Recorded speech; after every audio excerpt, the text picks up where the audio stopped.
Alright, so now that we've created this collection of MP3 files, let me show you how to use that for data binding. This is the kind of data binding that people normally think of when they hear the term data binding, and that is binding to a collection. And we're going to do that with ListBox, and what we want to do here is populate our ListBox with the MP3 files from this collection. So let's scroll down to the ListBox. Now in the past, whenever we've added content to a ListBox, we've done that by adding a ListBox item. Because we're going to be generating the items for this ListBox, let's go ahead and comment out our existing ListBox item.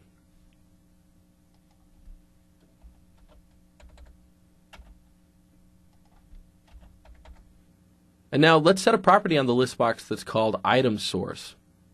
An item source is a really powerful property. When we set this property, we're essentially setting the data source for the items that will get generated into the ListBox.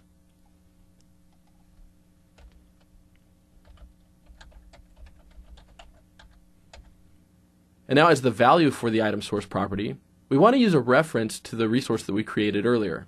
And remember, the key that we gave that resource was music collection. Now in this case, we can use a static resource reference. Now to create that static resource reference, I'm going to use some syntax that we haven't seen yet, and that's called a markup extension. And to use a markup extension, you use two curly braces, and then the name of the markup extension, which in this case is static resource, followed by any parameters. And in this case, the parameter that we want to use is the name of the resource, so that's music collection. Now let's not spend too much time on markup extensions, but the best way to think of them is like a XAML shortcut. When the parser comes across a markup extension, it will replace the markup extension with an object. In this case, it's replacing it with a static resource reference object.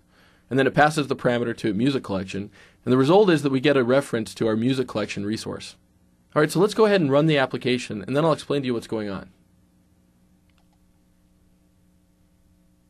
Alright, so you can see what happened. Our ListBox has been populated with a whole bunch of MP3 files, and these are all coming from our MP3 collection, which we created as a resource. So under the covers, let me explain what's going on. The first thing is we set the ListBox's item source to refer to the music collection resource. Now when that music collection resource got created, it looked at the directory path and the expand folders property and the default album art property, and it used those in order to generate a collection of MP3 files. So those MP3 files ultimately end up being the item source for the ListBox. And now to actually generate the items, the ListBox employs the help of a class called items generator. Now the items generator will iterate through that collection of MP3 files, and for each item that it encounters, it will create a ListBox item. Now remember that ListBox item is a content control. It can have content. The items generator will actually set the content property on each of the ListBox items to be the corresponding item from the item source. So in this case, each ListBox item will have an MP3 file as its content. Now, this is the core of what we call items generation, and it's a pretty crucial concept. If you want, take a minute to go back and review that. I think it's a really important concept to understand.